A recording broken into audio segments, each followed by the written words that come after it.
Hello and welcome to Conversations about Language Teaching. I'm your co-host, Dr. Reed Riggs, he, him. Hi, I'm Dr. Diane Neubauer, she, her. So I'm going to lead today's session, today's episode Hmm. session, I guess. So we're talking about authenticity, and we've been talking about authenticity for a long time. Uh, I guess I could start with a story just because I like starting with stories. I was at a faculty meeting about a year ago, and we were rethinking our school's operational goals. And there was a bunch of wording in documents about operational goals. And one of them said that we strive for authenticity, or something along the lines of like students should experience an authentic environment. And Huh. so I said to my group, we have this long running issue in language teaching specifically, because this group was, it was my head of upper school was in the group. There were people from like science and math, like all different groups. And so, well, for language specifically, we have this issue where we use the word authentic in these two opposite ways, and Yeah. we don't really call it out much, and we don't define it in a way that points out how opposite it is. So the way we usually talk Mhm. about authenticity is sometimes out of one side of our mouth, we're saying students should students should be exposed to authentic texts, and those texts should be written, well, it used to be we'd say written by native speakers for native speakers. There's more nuanced definitions now. We mentioned in another episode Yeah, from like Gleason and use Donato. within the target language community or something, which could then include Used people for, that have, yeah, yeah, yeah, and it added was like language later. first, second, or additional whatever language users for other audiences. And what it seems to come down to is it's not, those texts are not created for a language classroom for the purposes of language learning, that there's Right. some other audience that they're designed for. And so then the other definition that out of the other side of our mouths at the same time will say students should experience authentic communication in the classroom by talking about what they really want to talk about. Hmm. And so, Or by contributing actual ideas of their own to class, not just rehearsing something out of yeah, like a textbook provided yeah, set of exercises or something. Like there should be something more to it that's real. So maybe sure. to the point of the communicative purpose Yeah. episode that we've had, or Mhm. the, I think it's number 6 too, that language for communication or communication for language episode touches on this kind of issue too. Yeah. Um, And can I so, throw in maybe one sure. other piece too? Because I Absolutely. remember hearing Bill Van Patten talk about this years back, I think on one of the 2 podcasts that he led, and I'm not sure if it was Talk in L2 with BVP or if it was the other one that I can't recall the name of Oh, right now. T with BVP. He with BVP, right. Mhm. Because I think he said something about, okay, if that's your authentic means created not for learners. Sometimes people will call that found materials. I think he Sure. introduced it because of Russell Simonson's work on this, and I Mhm. like that term, Sure. found versus created for learners. Yeah. But Bill's like point there was like, okay, so that's you're going to call that authentic, but then you're going to use it in a classroom setting for entirely different purposes than it was Hmm. created for. Hmm. So Hmm. how is that still authentic? It's not Right. authentic use of this Yeah. quote authentic thing. So there's even if you have the authentic thing, what are you doing with it? Yeah. Is that authentic? Yeah. Yes. Yeah. And I want to get It into gets that troublesome. as well. Yeah. Um, during as I finished saying this to my people at my little group, it was one of them said, "Well, you can just feel authenticity. Like you just when you walk Yeah. into a classroom, you just know if people are being authentic." And I thought I need to really Okay. like That's an yeah, but interesting how metric. applicable? Yeah, how useful is it to just say Yeah. that? Or what can teachers take away from that? To I mean, I yeah, agree in a lot of, right. but there should be a way that you can analyze that and describe it, and people Yeah, can then use a like a rubric at least. Maybe it's not yeah, exactly clear cut, but right. there should be some criteria you can point to. Yeah. The point the part of those definitions that make them so conflicting is that you're saying it isn't made for learners, and then you're saying it is made for learners. It's like the texts are not made for, but I have a sort of unifying definition, which is that authenticity means that it was for a specific audience, that it was made for a specific audience. And so in a classroom, the most authentic stuff you can produce, the most authentic talk you can have, or presentation you can give, or some text you can write, if it's for your real classmates in your real class in your classroom for your real teacher, then that's pretty authentic. My students write me emails now, and they'll start it with Lao Shi at the top in Hmm. characters, and then I often have these kind Meaning of teacher. conventional, yeah, teacher, yeah, and then I put these little conventional things at the bottoms of my emails that say "祝." It means wishing or wishing you. Next line, 学业进步, which means like Oh. studies progress in your studies. And I learned Hmm. this from the IB model text that we're trying to learn at the end of 12th grade for their big exams. But I just put those in my emails now. I'm Cool. genuinely wishing them. I'm simultaneously trying to get them to notice that so that they can so it can help them in their writing later. So there is partially a learning purpose, but also I am their teacher who genuinely, authentically Hmm. is promoting learning, Right. and that's authentic to us in our context. So I would call it very authentic language usage because I am actually writing an email to them. I'm not pretending to write an email. I'm not practicing writing an email. I am genuinely writing an Exactly. email to them. And so it's a real thing. Yeah. And when they write stories to me, it could be to entertain me, but it's not pretending that I'm, a banker and they're writing to ask about their bank account. Like Right. we do those, we don't really do that so much. We do essays because I feel that in the context of school, essays are a normal format of writing to write, and then citing other texts is a normal thing that they do in their other classes. And so it's very I do as much as possible. I try to imitate the other language arts classes because they're already being authentic in their context, and it's something that I guess I'm imitating, but it's I have to imitate because I'm coming away from such a normal way of teaching language that's like, let's keep pretending we're in other places that Hmm. doesn't resemble how Yeah. language is really used in those places. Right. We're like, and that's the difference to me between a role play exercise and language play, Oh yeah. where Yeah. we've talked about that on an episode too, where like the imaginative, creative, exploring kinds of things where we're creating a story together, or we're imagining a situation, or we're looking at a picture and we're making up a backstory.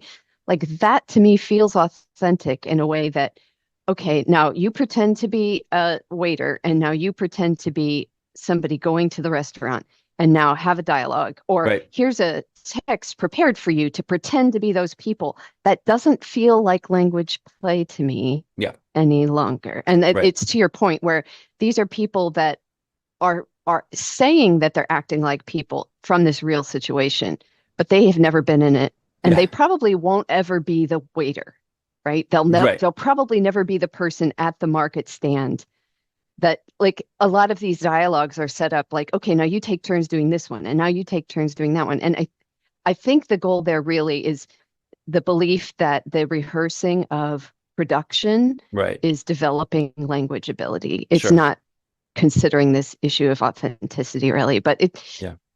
yeah. Yeah. So Yeah. it can be fun for play maybe a little If bit, they'll but play with it, and that it's that not to me, yeah, usually. I used to tell my students like what I don't like about most textbooks is that it's neither real nor fun.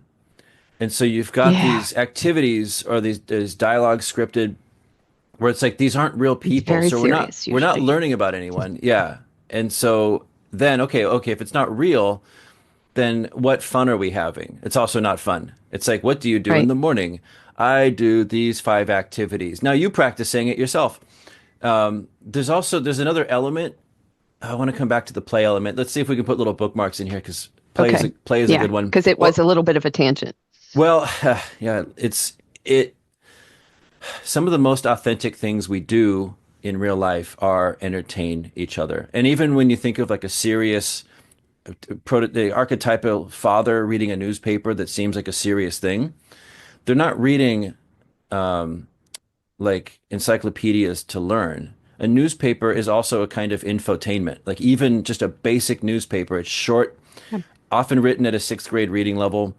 It's quick, it's catchy headlines. Like At least in English, it's written at that level. in English, it's like that. Yeah, I'm not sure, but yeah, I don't find Chinese I'm to be, thinking of but a no, I'm thinking of a prototypical, stereotypical, like American thought USA Today, something USA like that. Today, yeah, or just the picture of like a serious dad reading the newspaper while the kids play. And I'm not saying that that's applicable in most households, but just the image of that. It's like Hmm. even when you think of the most serious people, they're doing things that simultaneously entertain them. Like we're trying to have fun through most things that we do. And it's yeah, there's so many other tangents I could go on. So another is ownership, that students will have some control over it. If they're not having fun, they will let you know. But Yeah. um, Or there are yeah, studies where I think the name of the researcher was Hasekara. It was okay. an English language classroom in Japan, I think. Mhm. And the students inserted their fun Mm. into the dialogue. They like made little twists on this very rote, very serious kind of dialogue, and they would put in little silly bits Yeah, to entertain themselves during this yeah. that practice Y- activity. Yeah. Yeah, yeah. Okay, this is super tangential because we're popping with too many ideas. Yesterday, I did a role play at a dim sum restaurant, not because I planned to, but because we were about to go to a dim sum restaurant. We are about to Hmm. go. And so we were looking at a menu together, and I showed the students some little, I have a document that I keep of, now I'm calling it extracurricular usage. And it's where I've just seen little incidental moments. I took my ninth and 10th graders out to Chengdu Taste for Sichuan food. And I had told them beforehand, we don't want to bother the servers with our practicing language. We're Yeah, not going to practice exactly. language when we get there. It bothers them because they need to do their job. And Exactly. so I didn't plan on using any Chinese, but when they brought the food to the table, they would say, "Oh, ni hao, gamin siji do." They'd say, "Oh, hello." They say the name of the dish, the green bean dish. Hmm. And so and then they'd say, "Oh, 谢谢." So I thought about it afterwards. There were these like four or five little moments that were naturally occasioned where we did use it. And it was kind of perfect for this document to be like, here's a little two-line dialogue, here's a little four-line dialogue. Yeah. And these are genuine recordings of moments. They're not verbatim, they're my messy recollection of what happened. But anyways, I was showing that to my students to say, when we go to this dim sum restaurant, these are my 11th graders just yesterday. I said, when we go there, there are little moments where we might be able to use our Chinese that makes sense for the person doing their job. So Right. let's look at It's these. not disrupting Yeah, their need to stay on task. yeah. And I've seen students do this a lot. I saw my friends do this when I lived in China. I think I did it probably for my first year that I was there, where my mindset was a very student mindset. It was like, I'm here to learn the language. I'm going to practice the language. And then I started to notice my friends, and I was like, oh, they're being really disruptive and random. Like your topics jump all over the place. You don't listen to people. There's a lot of problems with Yeah. being in a student mindset. So I was explaining to my students when we go to this Yeah. If restaurant, the student mindset is I need to rehearse my production, right? especially, Yep. right? If Yep. your student mindset means I need to observe closely the way that people interact and what language they use when, then That's great, good. great. Yeah, it's good. Yeah. Yeah, but that's the latter That's not the is not what typical. I'm. Yeah, I'm warning them against. Yeah, the say whatever to practice. It's a very selfish way. It's like let me barge in Yeah. here and just practice my talking with everybody. Treat like Hmm. you're all my unpaid tutors right now. Right. So I'm impressing that on them. But then they said, wait a minute, we have this menu from that restaurant we're going to that has pictures that some of my students and we had an impact term where students filled in the pictures for the menu for this restaurant. So we're looking through it, and they said, "Wait, should we role play? Should we act out moments where we could say it?" And they had brought it up, so I said, "Yeah, let's do it. I'll be the person pushing the cart." And they're like, "Cart?" And I was like, "Yeah, there's carts. They're gonna stamp a little Uh, thing on the table." yeah. And so Yeah. Need to know that. I role played that person because I have lots of experience in dim sum restaurants, and so I can act out like, "You want this? You want this? You want this? You want this?" And I also said they'll usually start in English, and Mhm. if you respond in Mandarin, they'll often go into Mandarin for you. And then students said, don't they speak Cantonese there? And I said, they do speak Cantonese there, but they're all used to Mandarin if they need it. And so Yeah. you speak Mandarin, Yeah. they'll speak Mandarin with you. Likewise, in San Francisco's Chinatown, I once encountered some obviously Cantonese speaking people. I heard them speaking to each other in Cantonese, and I walked up to the bakery shop and said, in Chinese, in Mandarin Chinese. I asked if it was okay for me to speak in Mandarin, and they're like, "Oh, yes, our Mandarin's way better than our English. Go for it." And they're like, so it felt really good. I felt like I had a little in there, even though it wasn't maybe their first Yeah. standard language to use. Yeah. That's awesome. So I think that there was something genuine about these role plays that Yeah, and yeah. I was playing a little bit and I was sort of narrating in English bits where I was like, okay, try to get them into Mandarin. So you just say like Yeah. Jega, like this, yo Jega, yo Jega. And then they started asking, they're like, wait, how would I say order? And then they started asking about politeness. They were like, Mm. would I say please? And I was like, not here. No, it's there's a Hmm. you They're your server. They're supposed to do it. In there Chinese yeah. settings, you don't And really say that. and that's their perspective. Like what you're doing is matching where they're at. And so we talked to like a little moments, there's little pop-ups because the students kept asking. And so this little pop-up was about you're not being rude, but the standard of politeness is different in a restaurant. And so Yeah. what counts as polite and rude is not what counts as polite and rude in a different context. And so they're there to get you food, and you're there to order the food and to say yes or no. And if you I said you could imagine yourself working in America at a restaurant, and then someone just goes overly polite to you with like, perchance, sir, you would bemuse my humble little table over here with some sampling of Yeah. your nice little dishes, please, sir. And they were like, oh, that's too much. And I was like, yeah, exactly. So it's just getting used to a standard. So then we just Yeah. continued role Finding playing what's over and the over. Yeah. norm. Yeah. And it's just like, and dim sum is great because they keep bringing different carts over. It's just a couple of people, maybe two or three different people. And so I'd be like, okay, next one. Okay, yo jigga, yo jigga, yo jigga, yo jigga. Like, no. And then they're like, how would I just say no impolitely? And I was like, you just wave your hand, like I call it the Chinese grandpa wave. You're just like, nah, nah, nah. You don't have to Yeah, say this anything. kind It's of like, thing. nah, nah, none of that. It's like kind of hand over your shoulder, like, bleh. But not over the top, but just sort of like, meh. And they'll be like, okay.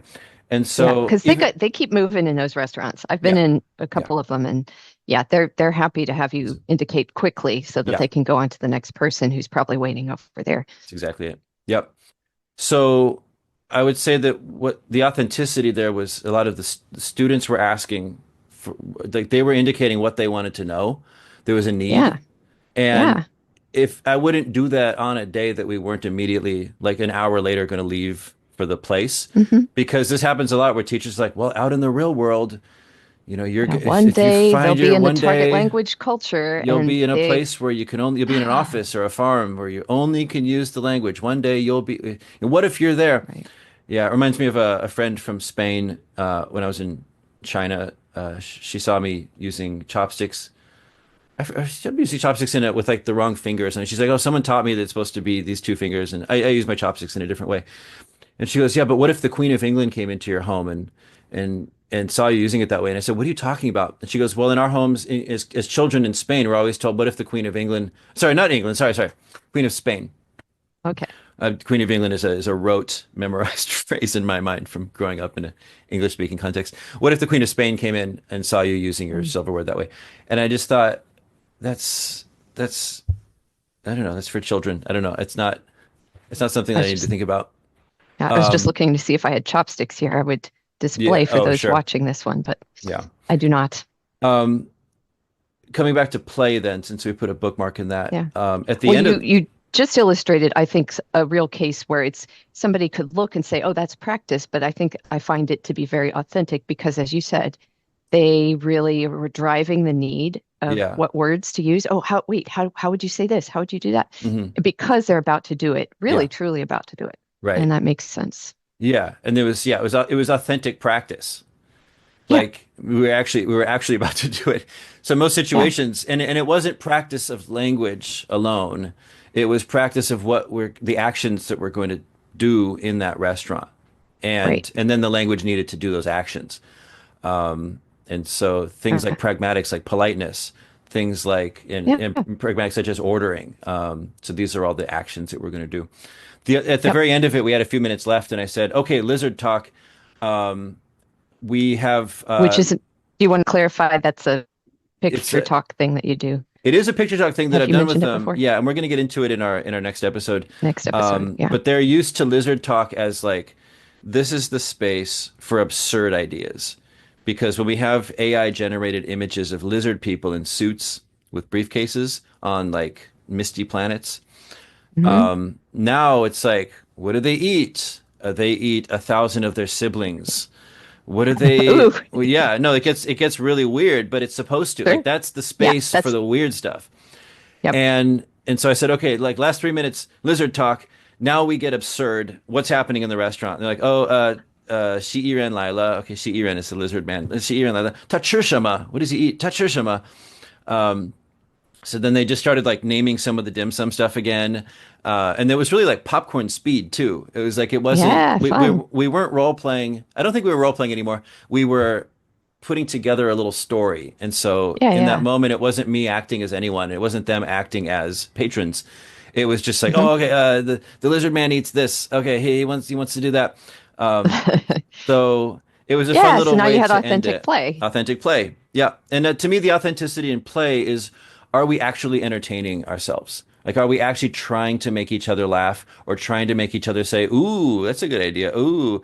Some of that can come through just the next idea. So it's like, oh yeah, and he's gonna eat all the dim sum in the restaurant. Like, okay. Hmm. So yeah, so when we're playing, I would define authenticity not as does this resemble what people really do and talk about in the world outside the classroom, Right. but are we genuinely trying to entertain each other right now? Which again Hmm. is lacking in textbooks and it's lacking in a lot of role play. Making scare quotes, little quote marks on the screen right now. Yep. It's lacking from most kinds of practice and role play and things like that. It's we're not actually trying to entertain each other. So that's another kind of authenticity. Yeah. Hmm. Yeah. I had a question. You Hmm. ready for it? Yeah. Okay. So do you find it to be a continuum? So authenticity could be like it's got a little bit of it, but like my answer is yes. But what do you think? Yeah. Yes. Yeah. Things can be less authentic or more authentic. Um, Hmm. I think that we still need a working definition, and I'm going to say that that definition is that you're doing something for an actual audience. Hmm. Oh, And that's right. so, Yeah, you defined it that way. yeah, yeah. Yeah. Yeah. And an audience that's present then. Yeah. Yeah. Or yeah, I mean, if we're actually writing letters to pen pals off in another country, and Mm. they're actually going to receive it, Yeah. then oh, That feels authentic. and maybe the teacher's going to check it too before it's sent. So like then there's two audiences. You have the teacher as the audience and the receiver at the end as the audience.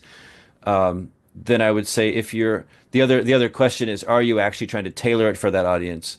Because sometimes students, I hear about this with project-based learning a lot. Is to say, oh, we wrote little stories for kids off in this other country, so we could go to that country and then read these stories to those little kids. But if you check with the students in the classroom, Mm. if they're saying, oh, I don't know, I just threw it together. I don't know what we're doing. Yeah. I would take away authenticity. I would count it as less authentic because the Right. author wasn't trying to tailor it for that audience. So Right. it's a two-way definition. Yeah. Yeah. Yeah. This this reminds me of a thing from a course, World Language Methods course at the University of Iowa that I taught last spring and the previous spring. And so in that course, one of the themes was service learning. And I think one of the things that I've never actually done service learning directly in a language course that I've taken or seen one or really even planned it, except incidentally a little bit maybe, but not as a whole unit. But they were suggesting in this course, use it as a unit design to work towards some sort of a service that combines language learning and language use with some sort of appropriate community connected service opportunity, maybe locally, maybe remotely, but how can you and I think the advantage of it really was that it was creating a space for authentic language use, a real reason to need to know how to say this, or a real reason to understand people in a certain circumstance so that we can communicate with them through the target language. And um, yeah, it really was I think a cool thing that I hadn't really considered in terms of that, but Yeah. added a deep sense of purpose, Right. particularly important for like older students. Yeah. I mean, like they were designed around university learners, but we were talking in my course about K to 12 learners and what would be adaptable to them, a smaller scale thing, something that maybe you don't do a whole big, huge project all right away, but you help the students develop it with you over a period of 3 years where we're going to learn about certain things. You all are going to kind of have a little bit of a vote about what sort of service opportunity are we going to do. There were like opportunities like fundraising and note writing and things like that, doing some sort of thing with younger students, and tutoring and that kind of thing. So yeah, It's really lovely. I had another thing I wanted to say about authenticity, and I can't remember it right now. And I feel like it's something oh I'd like darn to it. just edit in. Yeah, it was a Well, big if we thing. can, yeah. Okay. Let's do you want to jump into should we maybe we could edit this part? Mhm. Um it was something big about authenticity going wrong. Yeah. Total mind blank. So I kind of feel like I'm existing outside this episode right now. And Okay. I think it's just not I gonna could talk yeah. I could talk a little bit more about that found and created label instead of authentic resources. Yeah, sure, do that. Should I go for that? Yeah. So I really enjoyed that, because I had been in a setting where another language teacher used the term authentic and artificial for materials. I see. And so that wasn't about language use per se, it was about the materials used to learn language. And I objected to the idea of the term artificial. And I think partly it was a second language speaker of English. So some of the impact of that term to me means like artificial flavor, artificial color, something that's kind of gross Yeah. compared to the natural. Yeah. And I've said that this is what it creates a visceral reaction. And so can we call them found and created materials instead? Right. Right. And she went with that. So I I love was very that. pleased. But Yeah. but I like those two terms because they feel neutral. Like, oh, it's a Yeah. found material. It's not Yeah. something I made. It's not something a textbook provided or some Yeah. other instructional resource provided specifically for learners, but it's something we found that we can use to learn language, to learn about culture, to see how language is used in the world. That's great. It's a very And asset then, based, yeah, it's an asset based way of talking yeah, about them. there we go. Like how can we use Totally. it? Yeah, and you're implying that the artificial one is not useful at all, and that couldn't be Yeah, or farther that from the truth. it's, well, these poor learners, they can't do the real stuff, so we have to make something up. Right. And it just feels like this demeaning thing. It is. So created materials, it's created for learners. Like Yeah. it's designed for them. It's right around their needs, the topics that they know already, the concerns they have, the situations they're about to walk into at a dim sum restaurant. And, Right. so if we created something for that, so it removes the idea of which one is authentic. It's Yeah. out and what do the learners need? What can the learners gain? What is the source? It's Yep. not about, which one counts as. Yeah, I it's not think about too often counting and not authentic, counting. it's used as the synonym is real. Right. And then the inauthentic or it's the synonym is fake. Right. And it Right. doesn't have to be fake, as you pointed out. Yeah. Yeah. I am in a room right now surrounded by little children's books, and there's just so Yeah. much in there that doesn't resemble adult use of language, and it And shouldn't. shouldn't. It's at developmentally the right place for where they're at, and so Yeah. it's interesting. It's meant to be interesting to them, to teach them common language and sophisticated language. It's just designed for that audience. Like books for 3-year-olds are different from books for 5-year-olds. They're different from books for adults. It's okay to have developmentally created materials for your students at their level and to have a little diet, to have a diet of some stuff that's Hmm. maybe more authentic, but if they're a lower level, then it's a smaller amount of stuff. And then Right. if they're lower level in proficiency, then you have stuff that's created that's going to be like longer, extensive readings and maybe created by the teacher to target something. It could be something linguistic, could be something that's cultural. It's Hmm. just meant to like expose students because that's where they're at. Um, Yep. I remembered the Those thing. are my favorite, actually, that like Mm, using yeah, quote authentic resources that are images or video clips that you gain more from than what they're able to do with the language yet. right. Yep.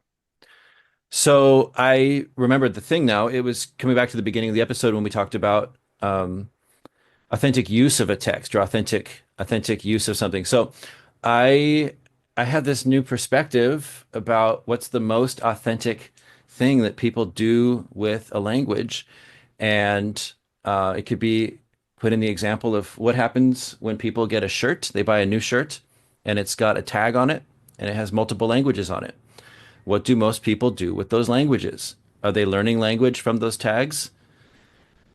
I would say Probably almost not. never. So, what I noticed with my students is that when I would select some little YouTube video that had like the appropriate language levels, the load was good, like the amount of vocabulary that would be new for them versus useful, everything was delicately chosen. And then I would think, okay, now let's keep this as authentic. Let's keep the video exactly as it is, and then they're going to have to do some interpretation little tasks with it. And the first question students would ask is, when we do those assessments, will we have the whole video that's got like the visuals and everything? And I made the mistake of saying yes. And then they Mm, just didn't bother to engage with the language at all. They yeah. just they just looked to the visuals and they waited until the assessment task and they just used the visuals to guess at what was going on. And they later when we had an oral, it was an imitation of the internal examination, which is a individual oral exam. It's the IAIO. That's going to be a big part of their grade senior year, where we just have to have a conversation. I'm trying to get them ready to touch on culture. They don't have to memorize every cultural bit of every text we have, but I introduce lots of news articles and videos, street interviews from YouTube videos, real news sites from Chinese sources, and we discuss a lot in class. I want them to have a little collection of cultural knowledge that they can talk about in Chinese. But I noticed that when the video was the authentic original video with nothing modified, they would intentionally avoid the language and learn nothing from it. And so Yeah. now what I've started to do is tell them, I know it's less authentic for me to just give you the audio. We're gonna we're gonna do classroom activities, classroom discussions based on the original video. So leading up to it, we will use the original video, but your assessment task will only have the audio because I need Hmm. you to engage with what you're With hearing. the language. Yep. Yep. And sometimes it'll be a reading focused one, and I'll tell them either we will I'll do something that's going to force them to have to use the language, but I'll have to do inauthentic type tasks where it's like there will be some randomly underlined words, and you're going to have to Hmm. know what those words are. I need them to Yeah. engage with the language and not do the authentic. The most authentic thing is to ignore the language. Like that's the most authentic thing people do is Yeah. ignore It's a language. shortcut, and we're always constantly taking shortcuts, Yep. like mentally, Yeah. physically, whenever we can. Yeah. Yeah. I do feel I it's think it, yeah. that's critical. Yeah, because I think that's sometimes missed by language teachers because so many of us are in this because we love languages and we love language learning, and it doesn't even always consider, like, it doesn't come to our mind that, wait, my students could like, can they do this thing without even having to understand language? Right. If so, probably some of them at least are going to do that thing without understanding language. They're not going to Yeah. mentally engage with language at all if they can do without. Yeah. And it's just a time saver. And some of them are not willingly in the class that you Yep. teach. And Yep. so working for ways to make sure that they must engage with language to be able to do the things. Yeah, Yep. So that often will mean reducing authenticity.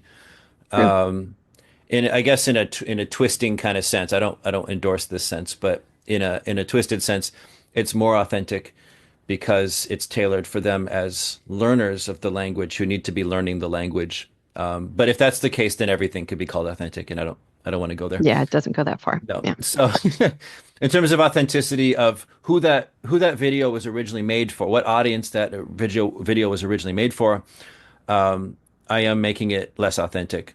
Yeah. But it serves my learning purposes. I need students to listen and read, gain Yeah. understanding from the language.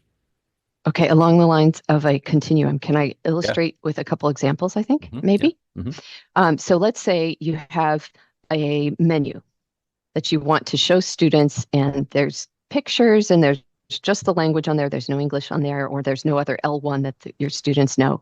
So there is some language. There are some maybe visuals because menus often have some kind of visual on there, not usually just totally words, or maybe they're grouped by categories a little bit.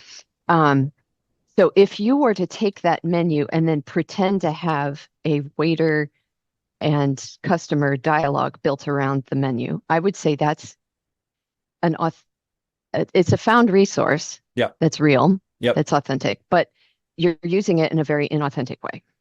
If Sure. you were to take that same menu and engage in discussion or polls or something about, which things are most like uh, what you typically eat at home, Yeah. or which one is our class most interested in trying one day, or some that's at least getting closer. Yeah. And then what you illustrated about like being about to do something with a dim sum restaurant, or I would say maybe creating the story of the lizard person, both of those Yeah. examples, I think are the most authentic. Let's say you had the menu and you're using it for either preparing to use it yourself in an imminent, like quote, out of the classroom, unquote setting. Or you're creating something for your real entertainment. You're creating a story in an imaginative world in which this lizard person is encountering this menu and making decisions. I would say both of those are extremely authentic. Yeah. Yeah. We're truly trying to entertain each other. Mhm. And yeah, we're truly talking about it. Yeah, I have thought about so I have I try to build things up in a way where we engage with something and then we engage with it again in another task after. And Hmm. having a conversation with me about, like, one example was a YouTube recipe for making pandan extract. And there's no talking, it was just Chinese text describing each step, how to make it. So students asked, when we do this as a little formative, will we get all the images? And I said, yeah. And so then they all did great on it. They had to put the recipe steps in order. It was a little formative kind of task. Then they had to sit down with me and have a discussion about it. And that's when more than half the class was like just in English saying, wash, I don't know how to say that. Cut, I don't know Mm. how to say that. And I was like, oh, you didn't gain anything from the first part. So we're not really building up the steps toward having this conversation. Yeah, and then during class, I would ask some questions about it. Yeah, a lot of them like to just disengage in various ways. Mhm. So yeah, I think that it's okay to have maybe some steps that are more authentic and some steps that are less authentic. Mhm. But the goal is in a language class, I have to constantly make sure that we're learning language, that we're exposed to language, we're reading language, we're hearing language, we're understanding language, that there are opportunities for language development. And so anything sometimes we'll cut to learning a little bit about culture, politeness, things like that. But the majority needs to be focused on, are we Yeah, building language? that's that's primary, and Yeah. the other things have to converge on that. Yeah. Yeah. Yep. Okay. Cool episode. That was fun. Yeah. I say leave in the part that I said Yeah. edit out. Yeah. I think we're okay with that. Very So good. yeah. Okay, well, thanks for listening. I've been Reed Riggs, I'm Diane Neubauer. and this is a season wrap up. So this has been episode 29 of our Mhm. show, and so we're going to do a little reintroduction on the next episode. So I want to give a shout out to Nanha Ta for winning Southwest State's Teacher of the Year. Well deserved. Yeah, Yeah, Diane and I both very heard much. out her rehearsals of her speech she would give and really loved the work that she's been Yeah, doing. it's very exciting. Yeah. And do you have any other news about awards and language teaching in your family? Oh, yeah. I just won. Yeah, I just won HALT, Hawaii Association of Language Teachers, Teacher of the Yeah, Year, and so I will be which going is on to terrific. Southwest Cult for Yeah. the same nomination. Yes. Yeah, it's very exciting. Yeah. Okay. Well, thanks for listening. And anything else, Dan? I'll save it for the next episode. Perfect. Okay. We'll catch you there. Thanks, everybody. Okay. Mhm.